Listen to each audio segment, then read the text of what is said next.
64th BPSC का हम देखते हैं पीवाईक्यू। तो पहला है critically examining the food security in India.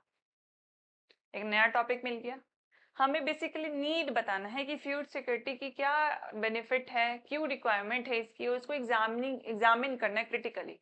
तो क्रिटिकली एग्जामिन मतलब कि अभी जो करंट स्टेटस है फूड सिक्योरिटी का इंडिया में, उसमें क्या चैलेंजेस हैं, why it is not being very much implemented in a efficient manner, और क्या चैलेंजेस हैं, एंड एज वेल एज अगर कोई स्कीम भी आती है बिहार सरकार की या even the government of India, फिर भी उसमें कुछ ना कुछ लूप होल्स निकल जाते हैं। तो उन सारे पॉइंट्स को एग्जामिन करते हुए फूड सिक्योरिटी को कवर करना है। तो ये सारे जो टर्मिनोलॉजी है ना, critically examine, explain, discuss, evaluate, इसका एक सेशन हम रखेंगे आंसर राइटिंग सेशन जब करेंगे, जिसमें हम एक देख लेंगे जेनरिक मीनिंग इसका, कि अगर ये पूछा है आपसे तो आपको क्या चीज इसमें कवर करनी है। ठीक है, ये अगर आपसे पूछा है तो इसमें बेसिकली आपको क्या लिखना है, कौन से एक्सपेक्ट्स को लिखना है, पॉजिटिव लिखना है, निगेटिव लिखना है, दोनों का बैलेंस अप्रोच लिखना है, क्या लिखना है बेसिकली। ठीक है, नेक्स्ट आप देखोगे explain the role of WTO in the context of the Indian economy.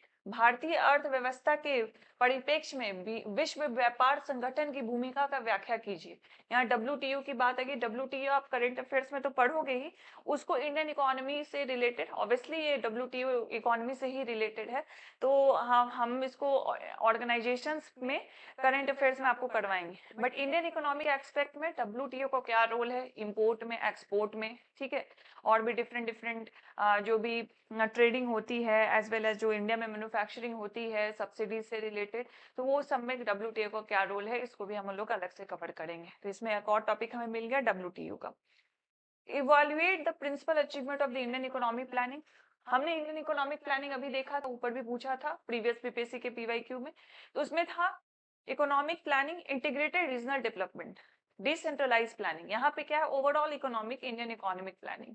तो जो हमारा 5 ईयर प्लान से जो हमने स्टार्ट किया, ठीक है, इंडिया का ओवर द पीरियड आप प्लानिंग पढ़ोगे इकोनॉमी का, तो 5 ईयर प्लान से हमने स्टार्ट किया। 5 ईयर प्लान के बाद प्लानिंग कमीशन हटा, प्लानिंग कमीशन के बाद नीति आयोग आई। तो अभी क्या है, उस टाइम क्या था, ये हमें इवोल्यूशन बताना है। ये इवोल्यूशन देते के साथ हम इसमें कुछ प्रिंसिपल अचीवमेंट्स बताएंगे कि अभी तक इंडिया ने क्या क्या अचीव किया in terms of the economic growth, in terms of the GDP, ठीक है, as well as in the terms of the different sector that has been contributing to the economy of the India. भारतीय आर्थिक नियोजन की मुख्य उपलब्धियों का मूल्यांकन कीजिए। नेक्स्ट आते हैं अगेन इंडियन इकोनॉमिक प्लानिंग। ऊपर का थीम ही रिपीटेड है, बट हल्का सा इसको चेंज किया गया है क्वेश्चन को। 4th नंबर पे देखिए, unless the growth of population is checked in India, the economic development cannot be judged in its true perspective. Examine the statement. जब तक भारत में जनसंख्या वृद्धि अवरुद्ध नहीं की जाती, तब तक आर्थिक विकास को उसके सही रूप में नहीं देखा जा सकता। इस कथन का प्रशिक्षण कीजिए। तो इसमें बेसिकली क्या है, population and growth, population and development, एक माल्थूजियन आपने थ्योरी पढ़ी होगी, ऐसे तो ज्योग्राफी ऑप्शन में पढ़ते हैं, लेकिन ये इतनी कॉन्सेप्ट इसकी बेसिक है, इसको GS में भी कवर करते हैं। तो इसमें माल्थूजियन प्रिंसिपल ही लगेगा, भले आप उसमें नाम ना लिखो, but you know the concept कि पॉपुलेशन जब बढ़ेगा, रिसोर्सेज तो हमारे पास उतने ही है, तो रिसोर्सेज के लिए मार होगी, रिसोर्सेज के लिए लड़ाई होगी, जिस वजह से पॉपुलेशन पॉलिसी बनाना, पॉपुलेशन को रेगुलेट करना is one of the important expect. तो वो इसी चीज को यहाँ पे आपको कवर करना है कि पॉपुलेशन पॉलिसी होना कितना इम्पोर्टेंट है, पॉपुलेशन रिलेटेड सम प्रोग्राम होना गवर्नमेंट के लिए कितना इम्पोर्टेंट है just to regulate the economic planning. तो पहले क्या था कि the world itself wanted to control the population, wanted to minimize the population, but now the scenario is different.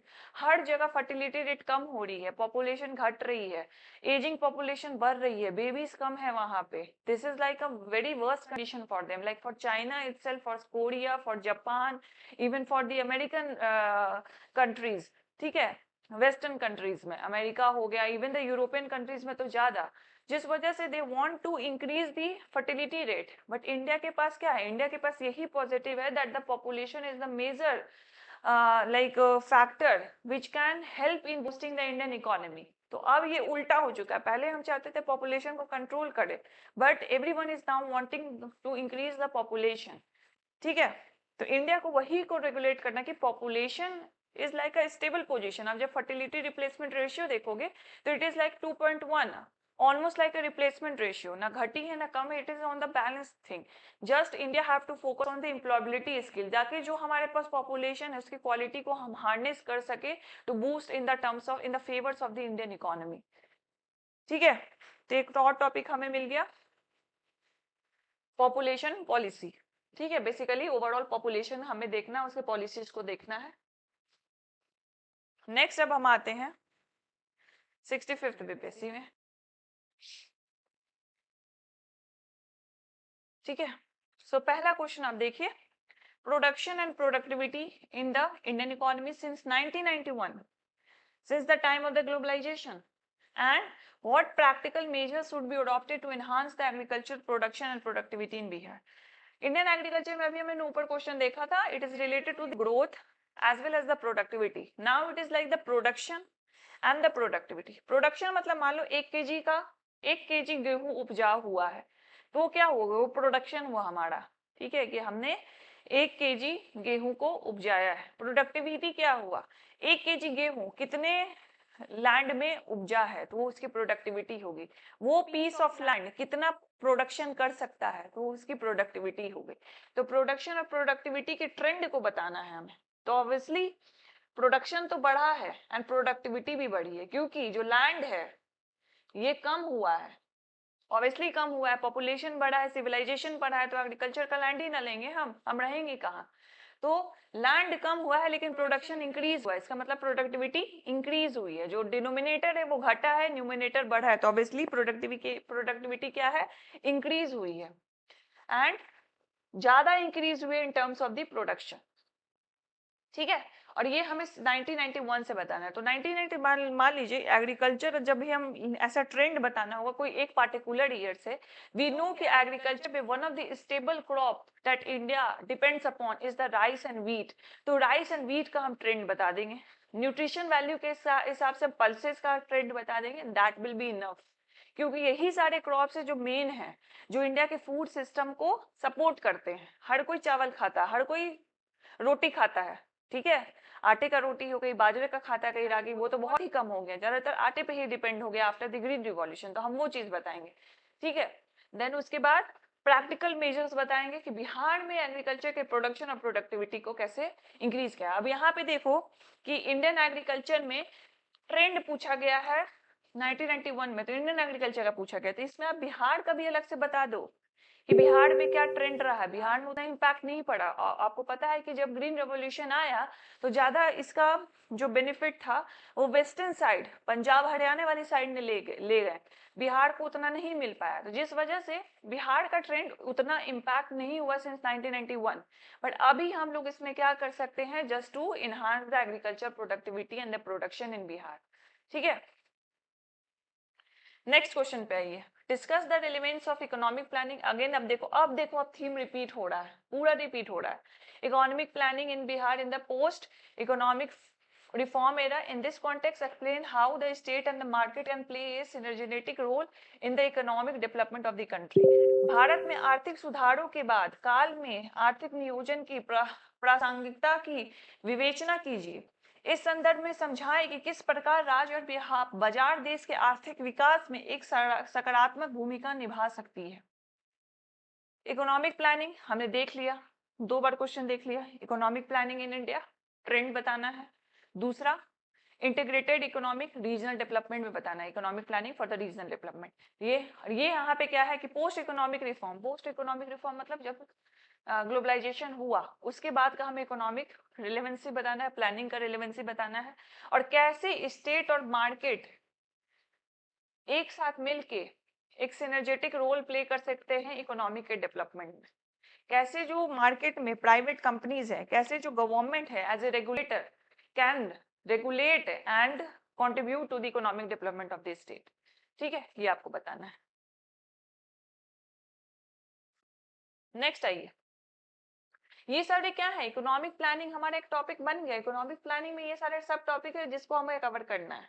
ठीक है, नेक्स्ट आइए, थर्ड नंबर पे, what is the new definition of the micro small medium enterprises, critically evaluate the role of the MSME in the boosting industrial growth and ensuring the success of the Atmanirbhar Bharat अभियान in India. ठीक है, सूक्ष्म लघु एवं मध्यम उपक्रमों की नई परिभाषा बताइए। भारत में औद्योगिक वृद्धि की गति को तीव्र करने एवं आत्मनिर्भर भारत अभियान की सफलता को सुनिश्चित करने में इन उपक्रमों की भूमिका का आलोचनात्मक मूल्यांकन कीजिए। एमएसएमई का उस टाइम पे नया डेफिनेशन आया था। पहले क्या होता था कि डेफिनेशन जो था एमएसएमई का वो इन्वेस्टमेंट के टर्म में था। उसको क्या किया गया कि कितना उनका टर्नओवर भी है, सॉरी टर्नओवर के टर्म में था कि एक साल में उनका टर्नओवर बेनिफिट कितना है। फिर उसमें इन्वेस्टमेंट को भी डाला गया as a factor, as a parameter to divide this micro small and medium enterprises, क्योंकि स्केलिंग नहीं हो पा रही थी। माइक्रो स्मॉल नहीं बन पा रहा था, स्मॉल मीडियम नहीं पढ़ पा रहा था, मीडियम लार्ज स्केल नहीं बन पा रहा था, इसीलिए एक्स्ट्रा पैरामीटर को डाला गया, इसीलिए नया डेफिनेशन पूछा गया। अभी भी ये रिलेवेंट है, ठीक है, अब तो और रिलेवेंट है, एमएसएमई बहुत ज्यादा रिलेवेंट है in order to promote the entrepreneurship in the India. तो एमएसएमई हो गया। तो हमने इंडस्ट्रीज देखा था, इंडस्ट्रीज में हमने लार्ज स्केल देखा इंडस्ट्रीज के बारे में, उसके हमें सारे एक्सपेक्ट्स को देखना था, ज्योग्राफिकल लोकेशन को देखना था, उसमें एक और ऐड हो गया एमएसएमई।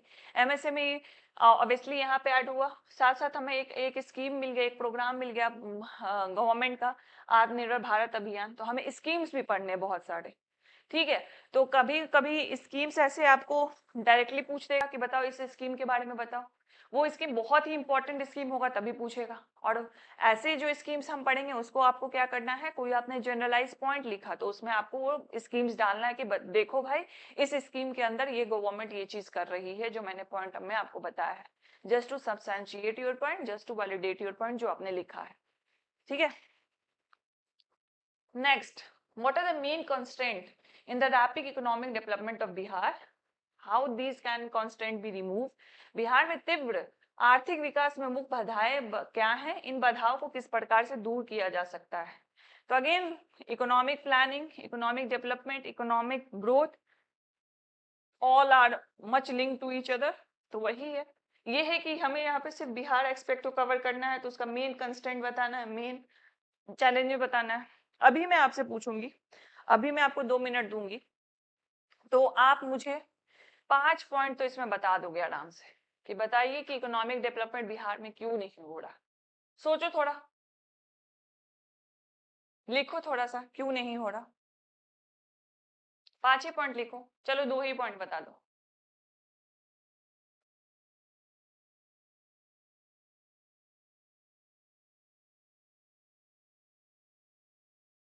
सोच लिया?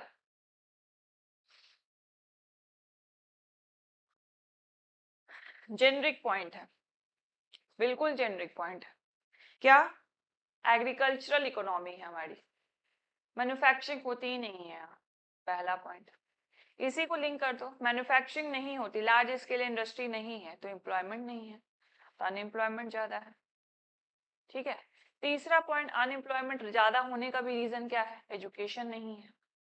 इंडस्ट्रीज जो नहीं है उसका भी रीजन है, इंफ्रास्ट्रक्चर डेवलपमेंट उतना अच्छा नहीं है, ठीक है, ये भी आप बता सकते हो, इंफ्रास्ट्रक्चर डेवलपमेंट उतना अच्छा नहीं है, ठीक है। इवन द सर्विस सेक्टर वो बिहार में उतना है ही नहीं, जिस वजह से these are all the cumulative factor which are responsible for the low economic development of Bihar, जिस वजह से जो अर्बनाइजेशन का ग्रोथ रेट भी आप देखोगे बहुत ही कम इंक्रीज होता है, लाइक पॉइंट्स में इंक्रीज होता है ओवर द ईयर, ठीक है।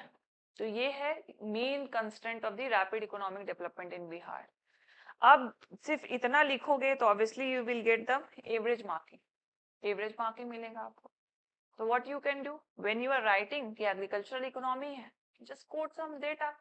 According to economic survey of Bihar, like 74% of the population of the Bihar is dependent directly or indirectly on the agriculture. Linking to that, you have to mention the manufacturing sector. GDP contribution कितना है? Below 10%. GDP contribution है, exact figure नहीं याद है, हम economic survey देखेंगे तो उसका exact figure पता चल जाएगा, तो ये बताना है उस तरह से। फिर उसके बाद अनएम्प्लॉयमेंट है तो डेट बता दो कितना अनएम्प्लॉयमेंट है, लिटरेसी नहीं है तो वो बता दो कितना इलिटरेसी है, इंफ्रास्ट्रक्चर डेवलपमेंट नहीं है तो बता दो, रोज की कनेक्टिविटीज नहीं है कितनी रोड बनी हुई है। अब इसी में आप इसका सॉल्यूशन बताओगे। यहाँ पे पूछा ना, how this constraint can be remove. When you tell the solution, obviously जो आपने चैलेंजेस बताया उसको हटाना है, उसको रिमूव करना है। तो we have to shift from the agricultural economy to the manufacturing economy, for which we have to which we have to establish industries, to invite the private entrepreneur to set up industries in the Bihar। तो उसके लिए बिहार सरकार बहुत सारी industrial summit कर रही है, वहां पे बता दो, करंट में आपने पढ़ा होगा तो वो डाल दो कि हाँ मुझे ये सॉल्यूशन तो करना है, मैंने ये सॉल्यूशन तो बताया, लेकिन सरकार इसको अभी खुद ही कर रही है, अभी ये करंट में है, प्रोसेस में है। ये इंडस्ट्रियल पॉलिसीज ला रही है, इतनी सब्सिडीज दी जाएगी कैपिटल इन्वेस्टमेंट करने के लिए, इतने लोन्स दिए जाएंगे जिसमें से कुछ लोन्स कोलेट्रल होंगे, फ्री होंगे, कुछ लोन कोलेट्रल होंगे, बहुत कम इंटरेस्ट लिया जाएगा उनसे, ठीक है, सिंगल विंडो सिस्टम है, सो दैट जो भी प्रोसेस है जल्दी फैसिलिटेट हो जाए। तो इस तरीके से हम इस चीजों को पढ़ेंगे और ध्यान में रखेंगे, ठीक है। जो जेनरिक है वो तो जेनरिक रहेगा ही, उसको जेनरिक ना बनाने के लिए हम उसमें डेटा डालेंगे, और साथ साथ जो करंट में स्कीम चल रही है बिहार गवर्नमेंट की, इंडियन गवर्नमेंट की, वो डालेंगे। And we will try to interlink it, diagrams बनाएंगे, मैप के थ्रू देखेंगे, फ्लो चार्ट बनाएंगे to make the holistic answer. चलिए नेक्स्ट 66 बीपीएससी 65 तक हमने कर लिया। अब यहाँ पे देखो, इन द इकोनॉमिक सर्वे, अब जब हम इकोनॉमिक सर्वे की बात कर ही रहे हैं कि इकोनॉमिक सर्वे आ ही गया, economic survey of the Bihar government for the 2019-2020, it has mentioned that the Bihar has registered the highest growth rate and the growth rate of India in the last 3 years. Which sector of the economy has contributed to this progress? Bihar सरकार के 2019-20 के आर्थिक सर्वेक्षण के में यह कहा गया है कि गत 3 वर्षों में बिहार की विकास दर भारत की विकास दर से अधिक रही है। अर्थव्यवस्था के किन क्षेत्रों में इस प्रगति से योगदान किया गया है? तो अब इसलिए अब इकोनॉमिक सर्वे पढ़ेंगे ही, तो ये मैंने टॉपिक तो पहले ही आपको बता दे कि इकोनॉमिक सर्वे हम कवर करेंगे, ठीक है। इकोनॉमिक सर्वे में एक चैप्टर होता है जो लोग पढ़े होंगे, उसमें होता है economic overview, one of the most important chapter होता है, उसको हम देखेंगे, जीडीपी ग्रोथ देखेंगे, ओवर द पीरियड का ट्रेंड देख लेंगे, लास्ट 5 ईयर का ट्रेंड देख लेंगे, just to have some idea कि किस तरीके से बिहार की इकोनॉमी में ग्रोथ हुआ है। You can quote some data, you can make some diagram, you can make some bar graph और ग्राफ इटसेल्फ, लाइन ग्राफ भी बना सकते हो। What are the main causes of disparity in economic and the social development prevalent in Bihar? Critically evaluate the measures taken by the government to reduce the inequalities. तो disparity, regional disparity, disparity मतलब basically some synonyms like the inequality, अलग-अलग condition है, social condition है, अलग-अलग economic condition है, तो वो disparity हमें economic base में भी बताना है, even social development में भी बताना है। Critically evaluate the measures taken by the government to reduce this inequality. एक तो हमें causes बताना है, तो एक तो और टॉपिक मिल गया, regional disparity, regional inequalities, and both in the terms of the economic and the social development, हमें दोनों बताना है, तो ये टॉपिक हमें मिल गया, ठीक है। अब इसका बेस्ट एग्जांपल यही है कि in Bihar we have seen the regional disparity, ठीक है। वो रीजनल डिस्पैरिटी हमें कहाँ कहाँ मिलता है, पटना ले लो, बाकी डिस्ट्रिक्ट को ले लो, कितना वाइड रीजनल डिस्पैरिटी है। When you know the prelims का एक फैक्ट है, per capita income, you will see the per capita income of the Patna is 1.5 lakhs, around 1.5 lakhs, and the second number पे क्या है, second number पे I guess Begusarai है, बेगूसराय का per capita income क्या है, around 45 to 50,000. This is the kind of disparity, first और second number पे ही इतना disparity है। This is like a economic base, social development में ही देख लो बहुत disparity है। When you go the internal remote areas of the Bihar, you will find the caste system very much rigid, very much rooted, even now. But when you move to the urban area where the urbanization has happened, this has been reduced significantly. Why? Because of the urbanization, because of the social capillarity, एक दूसरे से मिलना जुलना, ठीक है, एक दूसरे पर डिपेंडेंसी ज्यादा बढ़ गई है।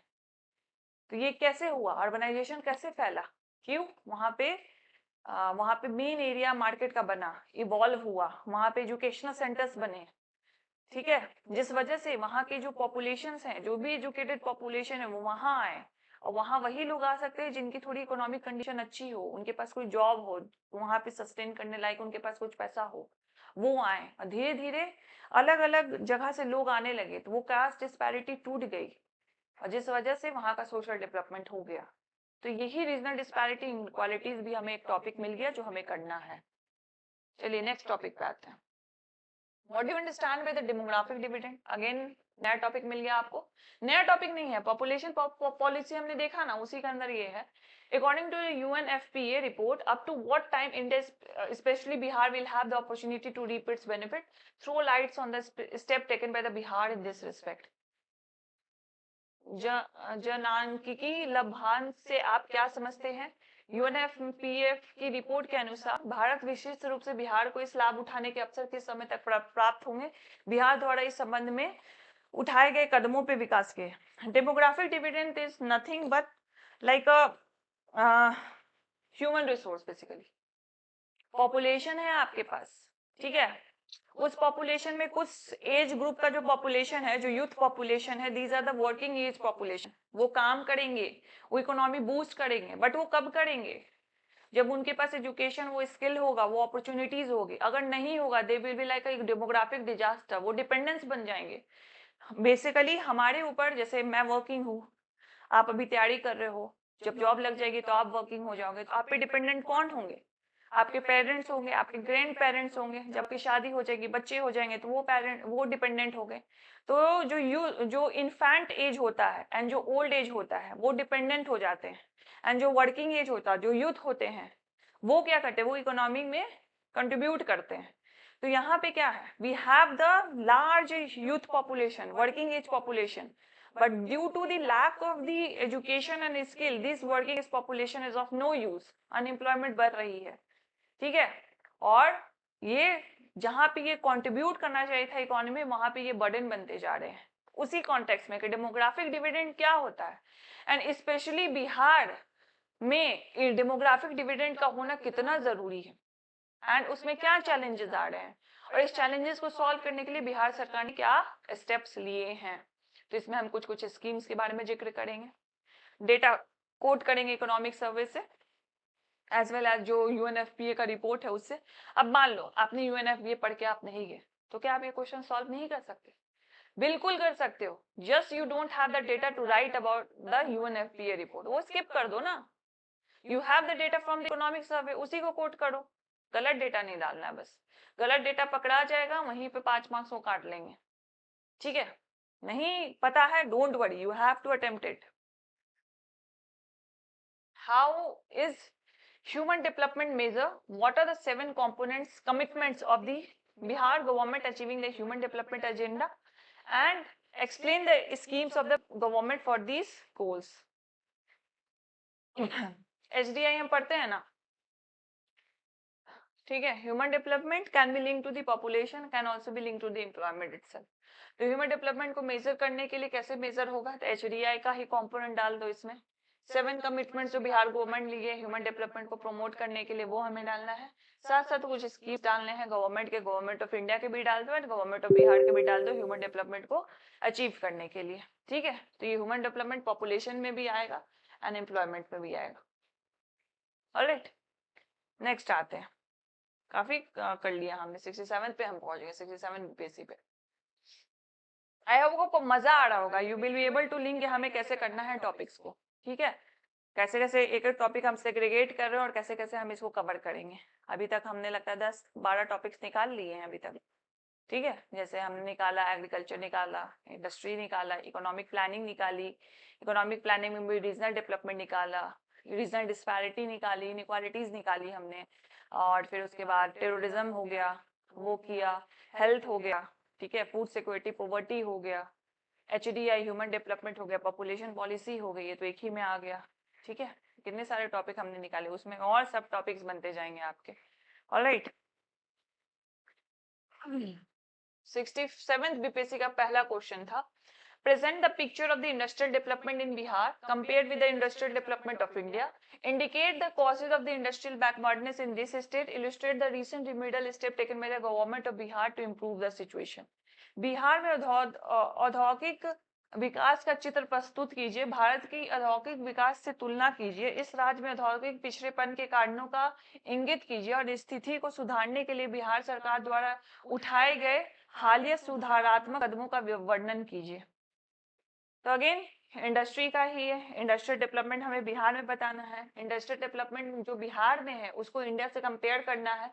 और क्योंकि हम जब भी इंडस्ट्री पढ़ेंगे, कोई भी टॉपिक पढ़ेंगे, हम इंडिया का एक्सपेक्ट देखेंगे, हम बिहार का एक्सपेक्ट देखेंगे, दोनों एक्सपेक्ट को देखेंगे। अब उसी कंटेंट को हमें मोल्ड करके इस आंसर को फ्रेमिंग करना, और कुछ नहीं है इसमें। मैप्स का यूज करेंगे, ठीक है। ज्योग्राफिकल लोकेशन वाला जो एंगल था इंडस्ट्री को रिलेटेड लेके उसको भी यूज करेंगे। एंड जो स्कीम्स हम पढ़ेंगे government of India, government of Bihar ने क्या क्या लिया है just to improve the industrial progress in the state. Next आते हैं, it is said that the Jeevika is the tool of the women empowerment. Give an introduction of this project, describe its objective, evaluate the role of the Jeevika scheme in the context of the women development, women empowerment in Bihar. ये कहा जाता है कि जीविका महिला सशक्तिकरण का औजार है। इस परियोजना का परिचय दीजिए तथा इसके उद्देश्यों का वर्णन कीजिए। बिहार में महिला सशक्तिकरण के संदर्भ में जीविका परियोजना का मूल्यांकन कीजिए। यहाँ पे डायरेक्ट एक स्कीम को पूछ दिया। Jeevika is one of the most important flagship programme of the Bihar government related to the women's empowerment. तो that's why it has been asked. तो जीविका को हम अलग से ही करेंगे। Jeevika can be asked in the essay itself, या वुमेन एम्पावरमेंट में आप जीविका के ऊपर मनूवर करके लिख सकते हो ऐसे भी। तो जीविका को कवर करना है। वुमेन एक्सपेक्ट हम पढ़ेंगे, women in the terms of agriculture, women in the terms of the labour, ठीक है। ये सारे एक्सपेक्ट को कवर करेंगे। Women in the terms of the employment, women in the terms of the population, women in the terms of the social development, economic development, इन सबको हमको cover करना है। Even in the human development, तो उसमें जीविका भी cover होगा। तो जीविका के एक्सपेक्ट्स को हम कवर करेंगे। तो जो जो भी इंपॉर्टेंट स्कीम रहेगी ना, फॉर एग्जाम्पल जीविका तो है ही, इसके अलावा आत्मनिर्भर भारत, गति शक्ति योजना, मेक इन इंडिया, ठीक है, और हो गया स्टार्टअप इंडिया, डिजिटल इंडिया, ये सारे जो स्कीम्स है ना बिहार के, even the government of India के, ये सारे स्कीम बहुत ही रेलेवेंट है, बहुत ही रेलेवेंट। इसको एज ए सिंगल टॉपिक आपको शॉर्ट में क्वेश्चन में भी पूछ सकता है, लॉन्ग क्वेश्चन में भी पूछ सकता है। तो ये सारे स्कीम जो जो इंपॉर्टेंट स्कीम्स है उसको हम अलग से कवर करेंगे। You have some basic content to write and you will build. ये सारी स्कीम को ना डिटेल में थोड़ा जानना जरूरी है, क्योंकि बहुत सारी जगह टॉपिक में इसको इंटरलिंक करोगे आप, ठीक है। नेक्स्ट आते हैं। As per the Niti Aayog Health Index 2021, Bihar ranks 18th out of the 19th larger states of India. List the factor responsible for this petty situation in this state. What steps has been taken to improve the health situation in Bihar? Are they sufficient? Support your answer with the facts and figure. NITI Aayog के स्वास्थ्य सूचकांक 2021 के अनुसार भारत के 19 बड़े राज्यों में से बिहार का स्थान 18वां था। इस राज्य में इस दयनीय स्थिति के उत्तरदायी कारकों को सूचीबद्ध कीजिए। बिहार में स्वास्थ्य स्थिति को सुधारने के लिए क्या कदम उठाए गए हैं, क्या वे पर्याप्त हैं? अपने उत्तर को तथ्यों एवं आंकड़ों से पुष्ट कीजिए। यहाँ पे बीपीएससी लिख ही दिया कि कुछ तो फैक्ट्स डालो, कुछ तो फैक्ट्स डालो। जब मैं 67 का कर रही थी प्रिपरेशन, तो अभी तो जैसे आप बीपीएससी के जो भी रियल कॉपीज हैं, जो रियल एग्जाम में एस्पिरेंट सेलेक्टेड लिखे हैं, वो अब तो अतुल प्रसाद सर के आने के बाद से वो बीपीएससी अपलोड करने लगी थी, पहले नहीं करती थी। तो बहुत लोग आरटीआई से कॉपी मंगाते थे, तो मंगाते तो बहुत है, उससे लाइक 0.5% लोग ही बस उसको साझा करते थे यूट्यूब और टेलीग्राम के माध्यम से। बट अब तो वो सिनेरियो ही नहीं रहा। अभी तो बीपीएससी रिलेटेड बहुत कंटेंट मार्केट में फैल चुका है, इसीलिए ज्यादा टफ हो जाता है एस्पिरेंट के लिए कि कौन सा चूज करे, कौन सा नहीं करे चूज। तो उन लोगों के लिए मेरे यही पास यही सजेशन है कि हमेशा सिलेबस देखिए, पीवाईक्यू देखिए, उस हिसाब से देखिए, उस हिसाब से आपको वो चीज पढ़ाया जा रहा है, उस हिसाब से आपको वो गाइडलाइन दिया जा रहा है, ठीक है। और हमेशा ऐसे मत सोचे कि स्पून फीडिंग करवाया जाए। आप देखिए कि जो सामने वाला आपको गाइड कर रहा है, पढ़ा रहा है, वो उससे आपका एनालिटिकल स्किल इंप्रूव हो रहा है कि नहीं हो रहा है, ठीक है। रटाबाजी से नहीं होगा यहाँ पे, ठीक है। कोई एक दो एग्जाम्पल मिल जाता है तो उसको जनरलाइज एग्जाम्पल मत लीजिए, that will be some exceptional cases अभी के टाइम में, पहले का बीपीएससी का मैं बात नहीं कर रही, ठीक है। तो 67 के टाइम हमारे पास, मेरे पास बेसिकली मैंने जितना भी सर्च किया था, ज्योग्राफी ऑप्शनल के लिए ज्यादा मैंने किया था, ऑप्शनल को लेकर मैं ज्यादा परेशान थी 67 में। और 68 से तो हट ही गया, तो उसमें मुझे कोई कॉपीज ही नहीं मिलती थी। तो जो भी कॉपीज मिलती थी उसको देख के यही लगता था, क्योंकि मैंने कुछ प्रिपरेशन कर लिया था, लाइक 30-40% प्रिपरेशन हो रखा था ज्योग्राफी का। तो उन कॉपी को देख के मुझे लगता था कि पूछा कुछ है, लिखा हुआ कुछ है, फिर भी मार्क्स दिया हुआ है। ठीक है, बट वो अब ऐसा केस अब नहीं है, कंसिडरिंग आप देखोगे 68 का रिजल्ट आप देखो, एंड जो भी फर्स्ट और सेकंड रैंकर थे, इवन थर्ड रैंकर, मेरा तो फोर्थ रैंक था, तो उनकी कॉपीज देखो आप, एटलीस्ट टॉप 3 की भी तो कॉपीज देखो, यू विल सी कि क्यों वो लोग टॉप 3 में आए। ठीक है, एंड उनमें कुछ तो क्वालिटी था तभी उनको मिला है टॉप 3। इवन आप जब देखोगे पहले वाले कॉपीज को, तो उसमें मतलब समझ ही नहीं कि क्या लिखा है, क्या क्वेश्चन पूछा है, फिर भी मार्क्स दे दिए गए हैं। तो बीपीएससी का कोई मतलब ये तो है कि कोई स्टैंडर्ड नहीं है, कभी कौन सा स्टैंडर्ड वो फॉलो करेंगे, कभी कौन सा स्टैंडर्ड वो फॉलो करेंगे, बट वो चीज हमारे हाथ में नहीं है। हमें क्या करना है, हमें अपना बेस्ट लिख के आना है, कंटेंट के साथ, फैक्ट के साथ, सब डेटा के साथ, कि हमें उनके लिए कोई स्कोप ही नहीं छोड़ना है कि वो हमें आउट कर सके। वो हमें टॉप 10 टॉप 50 में ही रखना, उनको रखना ही होगा। हमें ये छाप छोड़ के आनी है, अपनी तरफ से 100% देना है, बाकी भगवान संभाल लेगा। तो ये क्या है, हेल्थ से रिलेटेड है। नीति आयोग का हेल्थ इंडेक्स आपने प्रीलिम्स में पढ़ा ही होगा कि बिहार का डिफरेंट डिफरेंट रैंक्स क्या है, डिफरेंट डिफरेंट इंडेक्स है जो गवर्नमेंट रिलीज करती है। तो उससे रिलेटेड अगेन ये हेल्थ से रिलेटेड है, हेल्थ से रिलेटेड चैलेंजेस पे इस पे बात की गई है, और चैलेंजेस से रिलेटेड सॉल्यूशंस पे, जो सॉल्यूशन अभी बिहार गवर्नमेंट ले रही है, तो उसी के बारे में पूछा है कि क्या ये चैलेंजेस सफिशिएंट है, उसी के बारे में पूछा है।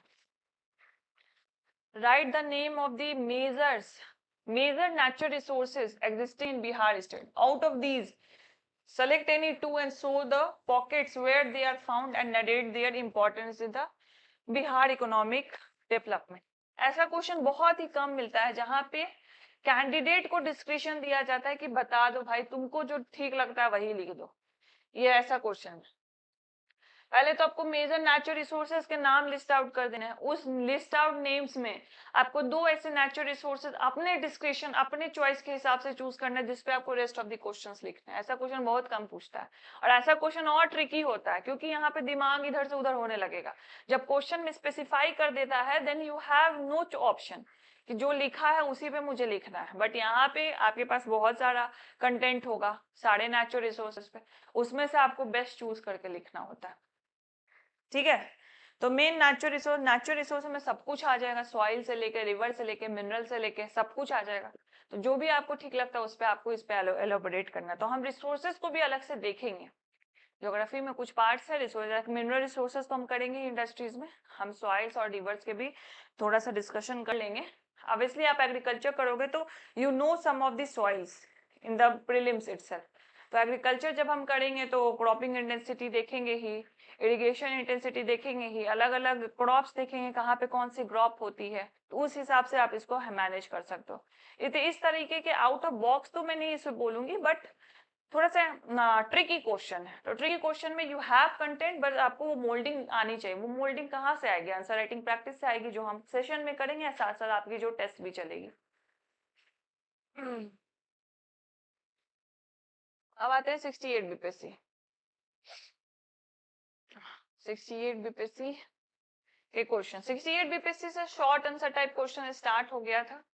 यहाँ से वो चेंज और वो क्या बोलते हैं, पैटर्न में चेंज लाया था अतुल प्रसाद सर ने। ठीक है, तो शॉर्ट आंसर टाइप में देखो, पहला क्या है, national logistic policy 2022 along with the PM Gati Shakti plan would revolutionize the logistic efficiency in the Bihar. Even you haven't read the national logistic policy, you haven't read about the PM Gati Shakti plan, you read logistic efficiency, मतलब transport को लेके हमें इसमें कुछ efficiency बढ़ानी है, you can write it। Transport हम पढ़ेंगे ही ऐसे, रोडवेज पढ़ेंगे, एयरवेज पढ़ेंगे, रेलवेज पढ़ेंगे, तो obviously you can write this. ठीक है, थोड़ा जेनरिक रहेगा, but it is always good to write something then nothing. 8 marks क्या है, जेनरिक भी लिखोगे तो 2 मार्क्स मिल जाएंगे। ठीक है, नेशनल लॉजिस्टिक पॉलिसी को चढ़ा के लिखोगे तो 4.5 मार्क्स मिल जाएंगे। ठीक है, तो वो 2 मार्क्स भी तो चाहिए, एक एक मार्क्स के लिए लड़ाई होता है यहाँ पे। ठीक है, तो नेशनल लॉजिस्टिक पॉलिसी, पीएम गति शक्ति प्लान, तो मैंने बताया था कि कुछ कुछ इंपॉर्टेंट स्कीम है जो हमें कवर करना है। तो अगेन एक टॉपिक हमें मिल गया, क्या है, transport. Explain how Atal Innovation Mission is promoting innovation and entrepreneurship across India. Discuss briefly the various initiatives of the Atal Innovation Mission like the Mentor India, Atal Incubation Center, Atal New India Challenges. Atal innovation mission किस प्रकार पूरे भारत में नवाचार एवं उद्यमशीलता को बढ़ावा दे रहा है, व्याख्या कीजिए। मेंटर इंडिया, अटल इनोवेशन सेंटर्स, अटल न्यू इंडिया जैसे अटल इनोवेशन मिशन के विभिन्न पहलों पर संक्षेप में चर्चा कीजिए। तो ऑब्वियसली अटल इनोवेशन मिशन बहुत इंपॉर्टेंट मिशन हो जाता है, ये आप साइंस टेक में भी कवर करोगे, तो इसको भी आप इजीली लिख सकते हो। The basically the growing importance of the science tech, that's because these kind of missions has been launched by the government. Again एक नया टॉपिक हमें मिला, अर्बनाइजेशन। अर्बनाइजेशन को भी अलग से हम देखेंगे। तो discuss the level of the urbanisation in Bihar, explain at least the 2 reasons for the low level of urbanisation in the state, what are the recent initiatives taken by the Bihar government to push urbanisation in the state. Bihar में नगरीकरण के स्तर पर चर्चा कीजिए। राज्य में नगरीकरण के निम्न स्तर से संबंधित कम से कम 2 कारणों की व्याख्या कीजिए। राज्य में नगरीकरण को बढ़ावा देने के लिए बिहार सरकार द्वारा हाल ही में क्या कदम उठाए गए हैं, इसके बारे में बताएं। तो अर्बनाइजेशन नया टॉपिक मिल गया। ऑब्वियसली जब हम अर्बनाइजेशन करेंगे तो सबसे पहले तो ये देखेंगे अर्बनाइजेशन होता क्या है, क्या बेनिफिट है, क्या चैलेंजेस है, बिहार में इसका करंट स्टेटस क्या है और आगे की राह क्या है, वही क्वेश्चन पूछ दिया है बस। ठीक है, ये भी बहुत इंपॉर्टेंट है और ये भी बहुत सारे टॉपिक्स में अर्बनाइजेशन एक डायमेंशन आप डाल सकते हो, इजीली डाल सकते हो। इंडस्ट्रीज में डाल सकते हो, एम्प्लॉयमेंट में डाल सकते हो, एग्रीकल्चर में भी डाल सकते हो। जब एग्रीकल्चर को हम मार्केट के साथ लिंक करना पड़ेंगे तो वहां पे अर्बनाइजेशन बहुत इंपॉर्टेंट रोल प्ले करता है। पॉल्यूशन में डाल सकते हो, वेस्ट मैनेजमेंट टॉपिक में डाल सकते हो। ठीक है, नेक्स्ट आते हैं इंडियन ओशन डाइपोल मोमेंट, पूरा ज्योग्राफिकल कॉन्सेप्ट है ये। अब इसके लिए यहाँ पे क्या चेंजेस हो गए, इससे पहले ज्योग्राफी का ऐसे कोर कंसेप्ट नहीं पूछा था बीपीएससी, हमेशा इकोनॉमी से लिंक होता था, वही टॉपिक्स को पूछा था। यहाँ से वो पैटर्न चेंज हुआ, 69th में भी आप देखोगे कोर इकोनॉमिक ज्योग्राफी कॉन्सेप्ट पूछने लगा। ठीक है, तो हमें क्या करना है, कुछ कुछ important segment, for example climate हो गया, मॉनसून हो गया, सॉइल हो गया, ये सारे जो है रिवर सिस्टम हो गया, ये सारे हमें ज्योग्राफिकल एस्पेक्ट हल्के फुल्के कवर कर लेने हैं, so that we have some basic knowledge about it, core concept geography का, सो दैट अगर क्वेश्चन पूछ दिया गया कि these are the something which is very significant today.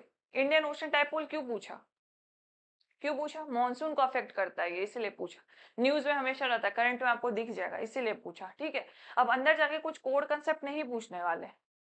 ठीक है, कि बताओ साइक्लोन कैसे बनता है, may be in the case कि साइक्लोन हिट कर दे बिहार को तब पूछ देंगे, लेकिन फ्लड एंड ड्राउट को जरूर पूछ सकते हैं क्योंकि वो बार बार होता है, वो बार बार का किस्सा है, तो वो साइंस टेक में तो पूछते हैं, बट ये सरप्राइज नहीं होगा अगर वो जियो इको में पूछे, तो वो सारे टॉपिक भी हम करेंगे। Explain how it was related to the erraticity of the monsoon during the year 2022. What was the effect of this erraticity on the food production economy? Again इसको लिंक कर दिया ना, कोर कंसेप्ट पूछा यहाँ पे लेकिन इकोनॉमी से link कर दिया। हिंद महासागर दीर्घवृत्तीय गति क्या है, इसका वर्ष 2022 में भारत में मॉनसून की अनियमितता से क्या संबंध था, व्याख्या कीजिए। ठीक है, नेक्स्ट आते हैं, discuss the incidence and the effect of the rural-urban digital divide. Examine the step taken by the governments to reduce it. हमने एक टॉपिक देखा था अभी, regional disparity. Regional disparity basically means in the lame language कि urban area, rural area, social status, economic status में क्या difference है। And when it comes to social status and when it also comes to economic status, digitalization is one of the major aspect, उसी को अलग से तोड़ के बता पूछ रहा है। Rural urban digital divide, the sub topic with in the regional disparity, regional inequality. ठीक है, and step taken by the government to reduce. Basically village area में गवर्नमेंट डिजिटलाइजेशन को प्रमोट करने के लिए, गवर्नमेंट डिजिटल डिवाइड को कम करने के लिए, इस गैप को कम करने के लिए क्या क्या स्कीम्स लाई है। ठीक है, तो सबसे पहले तो बता देंगे कि टेलीकॉम का पेनिट्रेशन हुआ है, वहां पे भी टेलीकॉम सुविधा प्रोवाइड की गई है, धीरे धीरे इंटरनेट सुविधा भी वहां पे जा रही है। सबसे पहले तो यही हो गया। लोगों में जागरूकता दी जा रही है कि यूपीआई जैसे जो पेमेंट गेटवे सिस्टम है उसका यूज किया जाए। अगर जिन लोगों के पास स्मार्टफोन भी नहीं है तो आरबीआई ने यूपीआई यूज करने के लिए जो कीपैड वाला फोन होता है उसमें भी स्कीम्स लाई है, प्रोग्राम्स लाए हैं, जिस वजह से वो यूपीआई ट्रांजैक्शन वहां पे भी कर सके। तो ये सारी चीज आप बता सकते हो, ठीक है। रूरल अर्बन डिजिटल डिवाइड, ये तो शॉर्ट टाइप था। अब लॉन्ग टाइम में देख लो, ऑप्शंस आ गए। तो ऑप्शंस में देखो, पहला जो क्वेश्चन है 2 का ए, इंडिया ग्लोबल ट्रेड एंगेजमेंट 2022 में various initiative taken by India to enhance the trade, suggest some ways to increase the India global trade engagement in the future। तो यहाँ पे ट्रेड आ गया, तो हमें थोड़ा बहुत ट्रेड पॉलिसीज को भी देखना है। अगेन एक टॉपिक हमें मिल गया, ट्रेड पॉलिसीज इन इंडिया और ट्रेड इन इंडिया। तो ट्रेड देखना है, एक्सपोर्ट इंपोर्ट, ठीक है। उस टाइम एक फॉरेन ट्रेड पॉलिसी आई थी इंडिया की, जिस वजह से ये क्वेश्चन पूछा गया था, ठीक है। नेक्स्ट हम देख लेते हैं, अभी हम बात ही कर रहे थे टेलीकॉम का। तो telecom regulatory authority of India in February 2022, Bihar service area has a tele density of 53.71 as against the all India average of the 85.91 at the end of this semester. Sorry, at the end of this December. So indicate the reason for this situation, what is its impact, examine the steps that can be taken to improve the situation. तो यहाँ पे आपको report तो बता दिया, report में क्या data है वही बता दिया। आपको रीजंस बताना है कि इसका इस सिचुएशन के लिए रीजंस क्या है और उस वजह से इम्पैक्ट क्या हो रहा है, गवर्नमेंट ने क्या स्टेप्स लिए basically to reduce this digital divide between the India and the state like Bihar. अभी हमने उसको माइक्रो लेवल पे देखा था कि विलेज ले लो और टाउन ले लो, अभी इसको हमने नेशनल लेवल पे देख लिया कि नेशनल लेवल पे 85% है एंड इन क्या बोलते हैं बिहार लेवल पे ओनली 53% है। This is also the example of regional disparity in the term of the digitalisation. तो वही चीज हमें यहाँ पे करनी है, ठीक है। तो रीजनल डिस्पैरिटी में एक एक्सपेक्ट है, उसमें ये कवर हो जाएगा। और ऐसा जो भी क्वेश्चन रहेगा ना, आप देखोगे हमेशा ये ऑप्शन में रहेगा, तो other one will be quite relatable to you and next will be some like something feel like out of box for you. तो obviously you will go with this Indian global trade policies, India global trade engagements. आप बता ही सकते हो कि obviously export obviously हमारा ज्यादा है, import food में स्टेबल प्रोडक्ट्स में राइस में व्हीट में हमारा ज्यादा है, ठीक है। क्लोथ्स में भी हमारा ज्यादा है, तो इस तरीके से आप बता सकते हो। फॉर एग्जांपल यहाँ पे आपको क्या हेल्प करेगा, यहाँ पे जो हम रिलेशंस पढ़ेंगे इंडिया का भी डिफरेंट कंट्रीज, तो उसमें हम ट्रेड एक्सपेक्ट जरूर पढ़ते हैं। इकोनॉमिक ट्रेड क्या है, इन्वेस्टमेंट क्या है उस कंट्री के साथ, इन्वेस्टमेंट वहां से फॉरेन इन्वेस्टमेंट है कि नहीं, इंडिया कुछ इन्वेस्ट कर रहा है कि नहीं, तो वही ट्रेड एक्सपेक्ट को यहाँ पे आपको कवर कर देना है, ठीक है। नेक्स्ट आइए, third number, blue economy is identified as one of the 10 core dimension for the national growth. In the light of the above statement, discuss its significance for the economy and list the steps taken by India to promote the blue economy. Are they sufficient? नीली अर्थव्यवस्था की पहचान राष्ट्रीय विकास के 10 मुख्य आयामों में से एक के रूप में की जाती है। उपर्युक्त कथन के आलोक में अर्थव्यवस्था के लिए इनके महत्व की पर चर्चा की जाए। नीली अर्थव्यवस्था को बढ़ावा देने के लिए भारत में उठाए गए कदमों की सूची बनाइए, क्या ये पर्याप्त है। अब ये वाला जो टॉपिक है ब्लू इकोनॉमी, यू नो कि बिहार क्या है, लैंडलॉक स्टेट है, किसी भी ओशियन और सी से अपनी वो बॉर्डर शेयर नहीं करता, तो ऑब्वियसली यहाँ पे आप बिहार के एक्सपेक्ट्स को कवर नहीं कर पाओगे, ठीक है। तो ब्लू इकोनॉमी बेसिकली जो भी कोस्टल एरियाज हैं इंडिया से, वहां से क्या इकोनॉमी बूस्ट कर सकते हैं हम, और इंडो पैसिफिक रीजन में हो गया, अरेबियन सी वाले रास्ते से वेस्टर्न कंट्रीज को कनेक्ट करना, तो वो सारे एक्सपेक्ट को आपको इस ब्लू इकोनॉमी में कवर करना है, जो कि हम इसको भी देख लेंगे। और ये ज्यादातर पार्ट होता है करंट अफेयर्स का, जियो पॉलिटिकल सिनारियोज हैं जो अलग अलग हम जब ऑर्गेनाइजेशंस पढ़ेंगे एज वेल एज जो डिफरेंट कंट्रीज के साथ इंडिया का रिलेशन पढ़ेंगे, उसी में ये चीज कवर हो जाता है। यहाँ पे बस यही लिख सकते हो कि बिहार में बहुत सारी ऐसी चीजें हैं जिसको एक्सपोर्ट किया जाता है, जिसका डिमांड है बाहर। For example one of the famous things that Bihar has is like मखानास।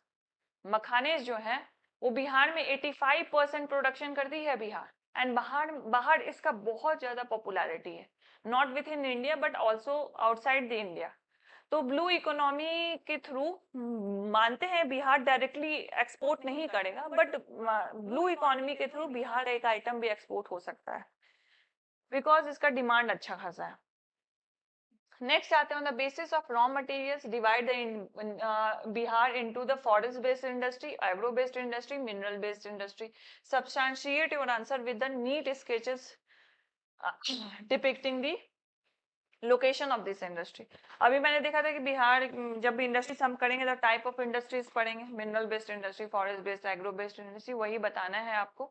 And साथ साथ उसका थोड़ा सा मैप बता देना कि कहाँ पे कौन सी इंडस्ट्रीज बेस्ड है, ये हम करेंगे ही अलग से। चलिए नेक्स्ट 69 रुपए से, आई थिंक ये लास्ट ही है शायद, इसके बाद हाँ इसके बाद नहीं है, 70th का इसमें नहीं है, 20th का हम लोग देख लेंगे। जस्ट मैं ये एक्सरसाइज इसलिए करा रही हूँ ताकि आपको पता हो कि कोई भी सब्जेक्ट को पढ़ने से पहले आपको करना क्या है। This like the major mandatory prerequisite that you have to do before starting any main section. तो इसका शॉर्ट आंसर टाइप क्वेश्चन देख लेते हैं। Analyse the mechanism and characteristic of the Indian monsoon system. Again हमने देखा था Indian ocean dipole पूछा था, तो उसमें भी इंडियन मॉनसून सिस्टम पूछ दिया था, तो इसमें तो डायरेक्टली पूछ दिया, तो प्योरली ज्योग्राफी कॉन्सेप्ट। ठीक है, what are the sources of energy, energy हम देखेंगे। एक और टॉपिक हमें मिला, are they sufficient to meet the domestic need, what are the possible alternative sources of energy for the India, present a critical review. भारत में ऊर्जा के स्रोत क्या है, क्या ये घरेलू मांग की पूर्ति के लिए पर्याप्त है, भारत के लिए संभावित वैकल्पिक ऊर्जा के स्रोत क्या है, समीक्षात्मक विवरण प्रस्तुत कीजिए। ठीक है, energy basically we are more dependent upon the non renewable energy. यहाँ पे अल्टरनेटिव सोर्स ऑफ एनर्जी क्या बता, renewable energy, nuclear energy, geothermal energy. ठीक है, तो हमें उस वही चीज को बताना है इसमें, तो एनर्जी भी हम करेंगे। और उसमें रिन्यूएबल एनर्जी में one of the major sources for the Bihar itself is the solar energy, क्योंकि यहाँ पे जो सन इंसोलेशन है काफी है, तो जिस वजह से हम सोलर एनर्जी को यहाँ पे यूटिलाइज कर सकते हैं। नेक्स्ट है, discuss the state of tourism industries in India, analyse its future in the country. Bharat में पर्यटन उद्योग की स्थिति पे विवेचना कीजिए तथा देश में इसके भविष्य का विश्लेषण कीजिए। ठीक है, तो टूरिज्म इंडस्ट्री बहुत पॉपुलैरिटी गेन करा even in the Bihar, considering Buddhism का सर्किट बनाना, सूफी का सर्किट बनाना, सीतामढ़ी वाले जो एरिया पुनौरा धाम वगैरह को बनाना, सीता का जन्म स्थान घोषित करके उस तरीके से उस चीज को पॉपुलराइज करना, गया में बोध गया से रिलेटेड एक्सपेक्ट्स को कवर करना, राजगीर में अब तो स्पोर्ट्स भी है, उसके अलावा भी राजगीर में बहुत सारे टूरिस्ट प्लेसेस है, उसको प्रमोट करना। तो इस वजह से टूरिज्म पूछ सकता है, बड़ी हाई प्रोबेबिलिटी। तो एक और टॉपिक हमें मिल गया। D number, describe the distribution of the schedule caste in the schedule tribe population in Bihar and comments on their level of the socio economic development. यहाँ पे SC ST हमें मिल गया, तो ट्राइब्स हमें कवर करना ही करना है, और डिस्ट्रीब्यूशंस बता देना है हमें। ये आप इकोनॉमिक्स में बहुत अच्छा सा डेटा दिया हुआ है कि कहाँ पे कौन सा कम्युनिटी ज्यादा रहता है, तो वो डेटा हमें लेके रखना है और उसको ग्राफ के थ्रू बता देना है। Divide the India in the major physiographic division, describe the region in which the land of the Bihar state is included। ठीक है, तो हमें इंडिया को फिजियोग्राफिक डिवीजन में तोड़ना है। Obviously you know that physiographic division आई हो, हिमालय हो गया, ठीक है, प्लेट्यू रीजन हो गया, डेक्कन प्लेट्यू वाला रीजन हो गया, फिर उसके बाद गंगा प्लेन वाला रीजन हो गया, आइलैंड्स हो गए। तो उसी में फिजियोग्राफिक डिवीजन में तोड़ के इंडिया को, बिहार को लोकेट करना कि बिहार कहाँ है। Obviously the Ganga alluvial plains में लोकेटेड है बिहार, वो चीज हमें पिक्चर के थ्रू बताना है। तो अगेन ये this is the core geography topic. ठीक है, नेक्स्ट लॉन्ग टाइप में आते हैं, लॉन्ग आंसर टाइम में। Explain the factors affecting the climates of Bihar. In what way, in how many parts the agroclimatic zone has been divided in the state? How many seasons are found here in a year? Discuss the effect of these seasons on the agriculture. तो यहाँ क्या है, climate Bihar का पूछ दिया, again geography related. How this has climate, इसको agro climatic zone में तोड़ा गया, ये आपने प्रीलिम्स में पढ़ा होगा, वही चीज पूछ दिया है इसमें। ठीक है, और ये सीजन कहाँ, कैसे कैसे ये सीजन एक साल में पाए जाते हैं, और इस सीजन का क्या इम्पैक्ट है एग्रीकल्चर में। लास्ट वाले जो क्वेश्चन है इसमें इसको लिंक कर दिया इको से, तो इसको जियो इको बना दिया। बाकी जो 3 पार्ट ऊपर पूछा गया है, these are solely based the geography, geography का कोर कॉन्सेप्ट है ये। ठीक है, तो वही मैं बोल रही, कुछ कुछ इंपॉर्टेंट पॉइंट्स लाइक मॉनसून हो गया, क्लाइमेट हो गया, सॉइल हो गया, रिवर्स हो गया, ये सब चीज हम करेंगे। फिजियोग्राफिक डिवीजन हो गया, कोर कोर कंसेप्ट करेंगे। इसके अलावा जो पूछेगा कहीं ना कहीं आप इंटरलिंक करके you will be able to cover. ठीक है, हमें लिमिटेड पढ़ना है, लेकिन जो पढ़ेंगे अच्छे से पढ़ेंगे, सो दैट जो भी क्वेश्चन है you will be able to write. How are cities classified by the Directorate of the Population in Bihar? Throw light on the total population and their rate of growth as per the 2011 census of the various classified city. Discuss the population of Bihar as per the 2011 census. Also throw light on the trend of the working population in the state. Working population मतलब demographic dividend हमने देखना, population को हम census तो पढ़ते ही हैं prelims में, वही चीज को यूज करेंगे और इस क्वेश्चन को आंसर करेंगे। तो पॉपुलेशन वाला जो टॉपिक है उसमें ये कवर हो जाएगा। नेक्स्ट आता है trickle down theory of the economy is major effects and the benefit limitation and criticism in the context of the Indian planning. Economic planning में जब हम 5 ईयर प्लान पढ़ेंगे तो उसमें ट्रिकल डाउन थ्योरी भी आता है, जिसमें जो हमारे 5 ईयर प्लान में जो भी प्लान उन्होंने फॉर्मुलेट किया था तो बूस्ट इकोनॉमी, तो उसमें ट्रिकल डाउन थ्योरी का भी उन्होंने लिया था कॉन्सेप्ट और उसको ट्राई किया था इम्प्लीमेंट करने का, बट कहीं ना कहीं वो फेल हो चुका था। तो इस चीज को भी हम लोग देखेंगे, इंडियन इकोनॉमिक प्लानिंग में ही ये कवर हो जाएगा। अगेन मॉनसून सिस्टम पूछ दिया है, नेचर टाइप क्लाइमेट चेंज पूछ दिया है, distribution synonyms east and west jet stream और फिजिबिलिटी पूछ दिया। अगेन ज्योग्राफी का कोड कंसेप्ट है, इंडियन मॉनसून जो पढ़ेंगे उसमें ये कवर हो जाएगा। ठीक है, so this is the PYQ that we have dealt here, geography and eco का। आई होप आपको बहुत सारे टॉपिक्स तो ऐसे ही पता चल गए होंगे, मुझे आपको बताने की भी जरूरत नहीं है। आई am giving you like 2 minutes, जितने टॉपिक अभी दिमाग में आ रहे उतना लिख दो। मैं ये हटा देती हूँ, यहीं पे आपको 4 टॉपिक मिल जाएंगे। आपको क्या करना है, आपको टॉपिक्स लिखना है। जितने टॉपिक्स अभी हमने देखे हैं, जितने टॉपिक्स आपने याद अभी तक देखे और आपने ध्यान में रखा, जॉट डाउन किया होगा, उसको हटा के उसको छुपा दो। अभी तक जो आपने देखा समझा उसको just I am giving you 2 minutes, उसको लिखिए। लिखिए, फिर उसके बाद हम टॉपिक लिस्ट देखेंगे, this will be the end of our session. उसके बाद हम नहीं देखेंगे, फिर नेक्स्ट क्लास से हम एक टॉपिक लेंगे और फिर उसको कवर किया जाएगा। एक एक टॉपिक को लेके बहुत होलिस्टिक तरीके से हम पढ़ेंगे, बिलीव मी, बहुत होलिस्टिक तरीके से हम जियो इको को कवर करेंगे। यू विल फाइंड ऐसे वेरी इजी, मल्टीपल डायमेंशंस आपके ऐसे में कवर हो जाएंगे। बस just you have to know कि कैसे हमें ऐसे के फ्लो को मेंटेन करना है, कैसे इंट्रो लिखना है, कैसे बॉडी लिखना है, कैसे कंक्लूजन में हमें जाना है, कैसे अलग अलग कोर्स को लिखना है, कोटेशन को लिखना है, एनेक्डोट्स को डालना है, बॉडी में कितने डायमेंशन है उसको कवर करना है। It will be very easy for you after reading geo eco. Geo eco को इस तरीके से पढ़ेंगे हम लोग कि वो जो डर है ना जियो इको को पढ़ने का, वही खत्म हो जाएगा। अभी हमने PYQ डिस्कशन किया, मजा आया कि नहीं आया? I want your feedbacks, comment section में डालो फीडबैक्स अपने, because it will motivate me. कुछ सजेशन भी है तो feel free to give me, I am very open to it. मैं ट्राई करती हूँ अकोमोडेट करने का, एंड प्लीज कंस्ट्रक्टिव देना, ठीक है? If you want something improvement from my side, please give it. And if you're liking the lecture, you're liking the style that I am teaching, please appreciate also, because it really motivates me. मुझे लगता है और मैं क्या बेहतर करूँ इससे कि आपको और अच्छा से समझ में आ जाए। ठीक है, तो don't hesitate to like appreciate someone if you really liking them. अगर कुछ क्रिटिसिज्म है तो प्लीज वो भी दीजिए, सो दैट मुझे भी सीखने का मौका मिलता है कि अच्छा इस तरीके से इस चीज को मैं इस तरीके से भी बता सकती थी। ठीक है,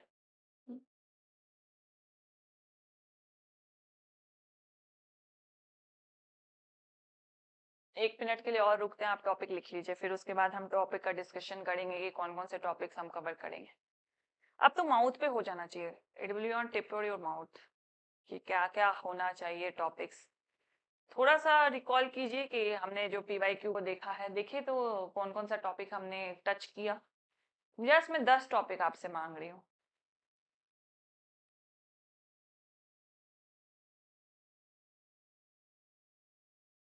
I hope you have jotted down, लिख लिया होगा 10 टॉपिक, फिर हम देखेंगे।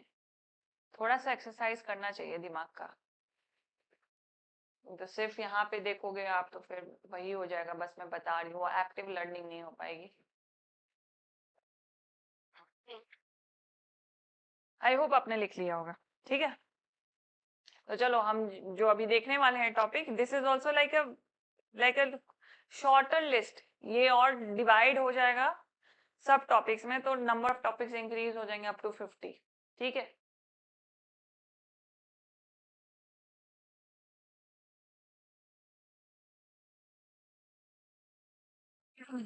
ये टॉपिक है जो हम लोग करने वाले हैं in the geo and eco section course में, जो हमारी ऑनलाइन कोर्स चलेगी इवन इन द मेंटरशिप, हम इसको करेंगे। एंड बहुत होलिस्टिक टॉपिक है, you will be able to feel very confident after covering this.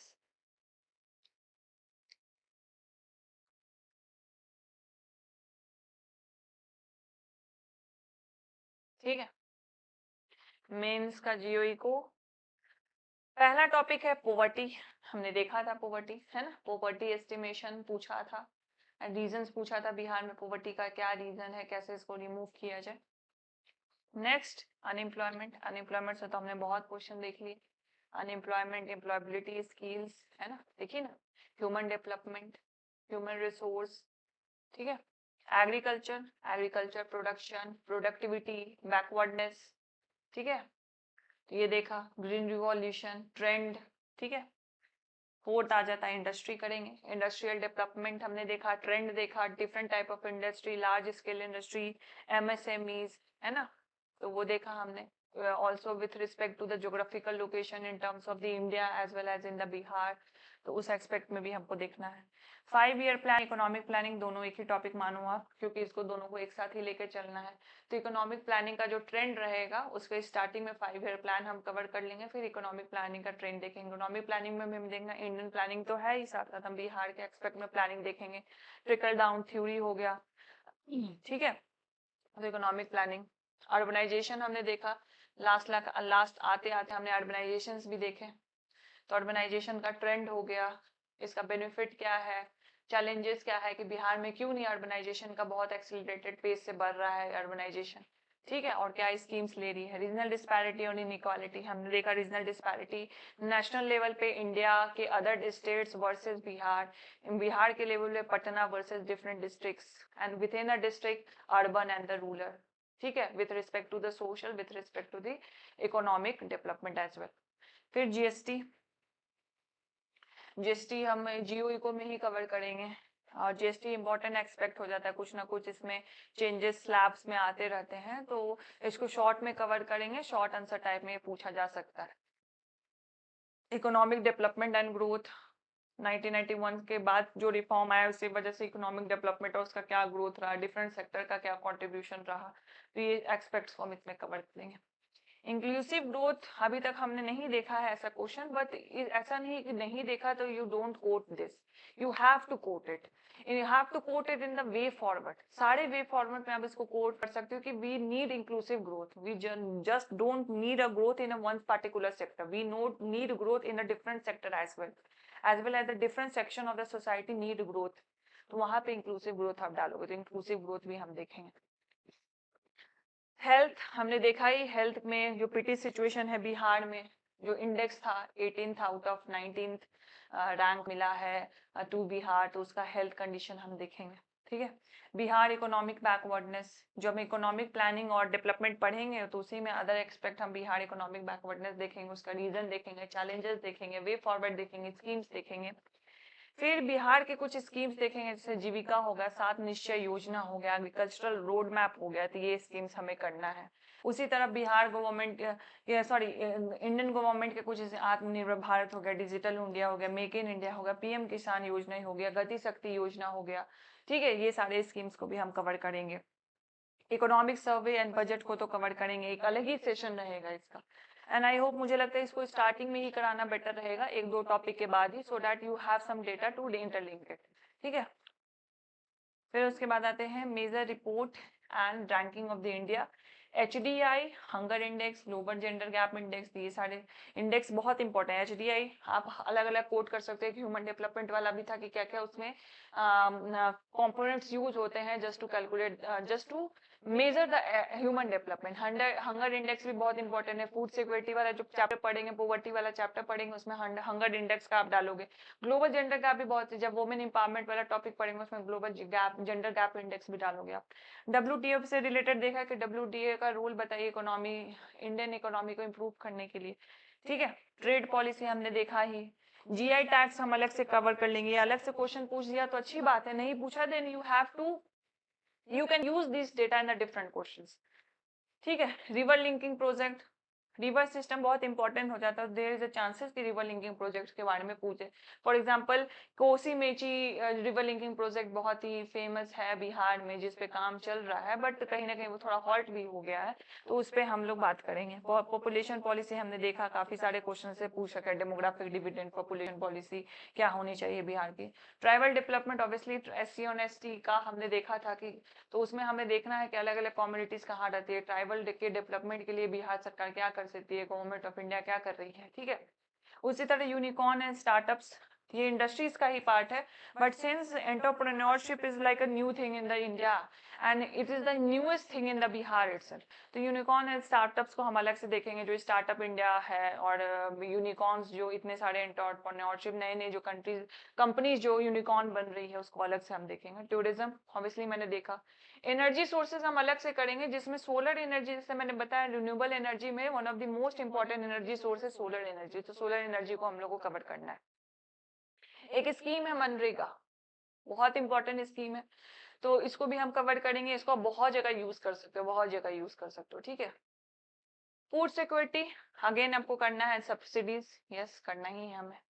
तो ये सारे जो मेजर टॉपिक्स है जियो इको के वो हो गए। अब इसी में पॉवर्टी में 4-5 आपको सब टॉपिक मिल जाएंगे, ठीक है। एग्रीकल्चर में भी 4-5 आपको सब टॉपिक, इंडस्ट्रीज में भी मिल जाएंगे। इसी तरह मोस्ट ऑफ द टॉपिक्स में आपको कुछ ना कुछ सब टॉपिक मिल जाएंगे। तो इसको बढ़ा चढ़ा के आप देखोगे तो like it will around the 50 topic जो हम करने वाले हैं, बट आपको फील नहीं होगा जैसे मैं ये करवाऊंगी आपको, ठीक है। It will be very easy to gallop, आराम से इसको आप कर लोगे, ठीक है। तो इसको इतना देख के ओवरबर्डन नहीं होना है, धीरे धीरे हो जाएगा। धीरे धीरे हमने आर्ट एंड आर्किटेक्चर किया ना, शुरू में बर्डन लग रहा था बहुत, ये मुझे मैसेज आता है कि मैम बहुत बर्डन लग रहा है, इतना फैक्ट्स कैसे याद होगा, ये होगा। उसमें तो चलो फैक्ट्स था, फिर भी मैंने ट्राई किया था कंसेप्ट्स के साथ आपको उसको कवर कराने का, एंड बहुत के फीडबैक्स भी आए कि you really like the lectures. तो उसी तरह ये तो पूरा कंसेप्ट ही है, इसमें बस डेटा आपको मगअप करना है, एंड वो मगअप के लिए हम अलग से सेशन रख देंगे इकोनॉमिक सर्वे का, बजट का, ठीक है। एक ही सेशन में जो मगअप करने वाला है वो आपके कॉपी में चला जाएगा, ठीक है। उसके बाद वाला जो सेशन होगा, you just have to interlink this data with the concept that we discuss in the separate topics, उसको इंटरलिंक करते जाएंगे, ठीक है। This will be very interesting for you, आपको मजा आएगा, बिलीव मी, ठीक है। And please give me your suggestion, कुछ और चेंजेस करने हैं लेक्चर्स में, और कुछ डिस्कशन करना है। मैं राइटिंग, मेरा बोलने का ठीक है, आपको समझ में आ रहा है, मैं जो लिख रही हूँ वो भी समझ में आ रहा है कि नहीं जा रहा है, जस्ट गिव मी सम फीडबैक्स ऑल्सो। अगर कुछ अच्छा भी बोलने के लिए वो भी दे दो, it really motivates me and it motivates me to do better in the next video itself, ठीक है। तो चलिए नेक्स्ट क्लास से economics geo and eco portion को हम लोग स्टार्ट करेंगे, ठीक है। और बी प्रिपेयर, एक्टिव पार्टिसिपेशन करना है, specially in the geo eco section. बाकी का तो आप मॉडर्न वगैरह तो ऐसे भी रीडिंग करके समझ लोगे, ठीक है, लेकिन इस वाले में यू नीड अंडरस्टैंडिंग, मजा आएगा आपको, एंड हम लोग बहुत अच्छे तरीके से इसको कवर कर लेंगे, and you will feel very confident, and आपको जेन्युइनली फील होगा। अब मैं जाके पढ़ रहा हूँ सिविल सर्विसेज एग्जामिनेशन का, अभी तक तो मैं प्रीलिम्स में रट्टाफिकेशन ही कर रखा। चलो आर्ट एंड आर्किटेक्चर में मैंने थोड़ा सा कंसेप्ट तो आपको दिया, लेकिन उसमें भी ज्यादातर रट्टाफिकेशन ही है, फैक्ट्स को मगअप करना है उसमें। But this is the initial step और द इनिशियल ओपनिंग डोर, यहाँ से आपको लगेगा कि हाँ मैं एक्चुअली में सिविल सर्विसेज का तैयारी कर रहा हूँ, कर रही हूँ, ठीक है। तो चलिए नेक्स्ट क्लास में मिलते हैं। I hope you like this lecture. Again I am saying, कुछ सजेशन हो प्लीज गिव, अगर कुछ अच्छा भी कमेंट हो तो देन प्लीज गिव, अगर कुछ नेगेटिव भी हो तो then please give. I am very open to suggestions and criticism itself, but constructive देना so that I can accommodate it. चलिए नेक्स्ट सेशन में मिलते हैं। Thank you so much for watching.